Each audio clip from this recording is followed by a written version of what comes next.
கோயம்புத்தூர் வந்து பார்த்திங்கன்னா அரிசியும் பருப்பு செய்யாத வீடு எங்கேயுமே இருக்காது. கொங்கு ஸ்பெஷல் அரிசியும் பருப்பு சாதத்தோட ரெசிபி இந்த வீடியோவில் பார்க்கலாமுங்க.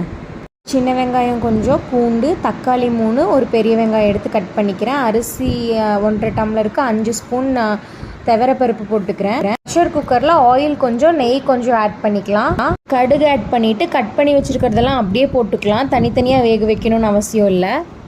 வீட்டில் அரைச்ச குழம்பு மிளகாத்தூள் 2 ஸ்பூன், மஞ்சத்தூள் 1/2 ஸ்பூன் போட்டிருக்கேன். ரொம்ப வணங்கணும்னு அவசியம் இல்லை. லைட்டாக வணங்கினதும் ஊற வச்சுருக்க அரிசியும் பருப்பும் ஆட் பண்ணிக்கலாம். 1 டம்ளர் அரிசிக்கு 2 டம்ளர் தண்ணி ஊற்றணும். நான் 1 டம்ளர் அரிசி எடுத்திருக்கேன். 3.25 டம்ளர் ஊற்றிட்டு எக்ஸ்ட்ரா கொஞ்சம் ஊற்றிக்கிறேன், ஏன்னா பருப்பும் வேகணும். உப்பு பார்த்துட்டு கடைசியில் விளக்கெண்ணெய் ஊற்றி மூடி வச்சுக்கலாம். விளக்கெண்ணெய் ஊற்றினா ரைஸ் வந்து குலையாமல் கொஞ்சம் உதிரி உதிரியாக வரும் அப்படின்னு சொல்லுவாங்க. என்னோடய ஃபேவரட் அரிசி பருப்பு சாதம் ரெடி ஆயிடுச்சு. வாங்க